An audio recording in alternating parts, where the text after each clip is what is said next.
கர்த்தருடைய பரிசுத்த நாமத்துக்கு மகிமை உண்டாவதாக. இந்த அதிகாலை வேளையில் இன்று நாம் தியானத்துக்கு எடுத்துக்கொள்ள இருக்கிறதான வேத வசனம் நீதிமொழிகளின் புஸ்தகம் 18ஆம் அதிகாரம் 10ஆம் வசனம். கர்த்தரின் நாமம் பலத்த துருகம், நீதிமான் அதற்குள் ஓடி சுகமாயிருப்பான். ஆமேன்.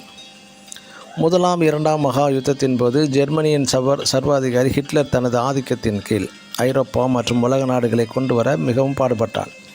ஜெர்மனியின் குண்டு வீச்சுகளுக்கு தங்களை பாதுகாத்து கொள்ள இங்கிலாந்து, பிரான்ஸ் போன்ற நாடுகள் பதுங்கு குழிகளை குடியிருப்பார்கள் என்று அவர்களை பாதுகாத்து கொள்ள அந்த பதுங்கு குழிகள் என்று அழைக்கப்படும் மெகினோட் லைன் சுமார் 87 மைல்கள் நீளமுள்ள பாதுகாப்பு சுவர்கள் ஜெர்மனியின் எல்லை ஓரமே பிரான்ஸ் கட்டி தங்களது மக்களை, அதாவது பூமிக்கு அடியில் பதுங்கு குழிகளில் பாதுகாத்து, அதாவது 3 அடுக்கு பாதுகாப்பு பிரிவுகள் இதற்குள் உண்டு.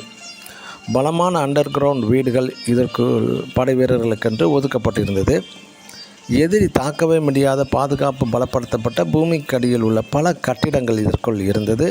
மூன்றாவதாக ஓவரேஜ் என்று அழைக்கப்படும் 4 to 6 மைல்கள் நிலப்பரப்பில் இராணுவ பாதுகாப்பிற்காக மற்றும் பல அடுக்குகளை கொண்ட உறுதிமிக்க கோட்டைகளையும் நிலத்தடியில் அண்டர் கிரவுண்ட் போன்றதான் மறைத்தே வைத்திருந்தார்கள். இங்கே படை வீரர்களுக்கு தண்ணீர் வசதி போன்றதான் இருந்தது. ஆழமான கிணறுகள், 24 மணி நேரம் தண்ணீர் வசதி இருந்தது. எவ்வளவு காலம் யுத்தம் நடந்தாலும் தனது மக்களுக்கும் தனது போர் வீரர்களுக்கும் அனைத்து வசதிகளையும் செய்து வைத்திருந்தார்கள் இந்த பிரான்ஸ்.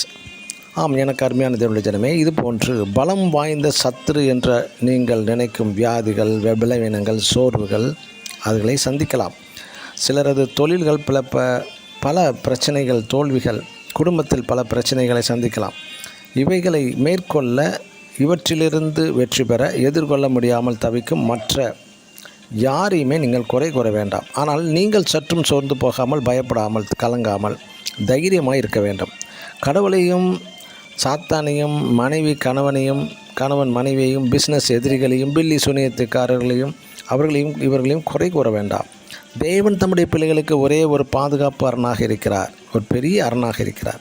அங்கே எல்லா வசதிகளும் உண்டு. பயப்படவே வேண்டாம். உங்கள் கவலை, துக்கம், கஷ்டம், தாகங்கள் தீர்க்கப்படும்.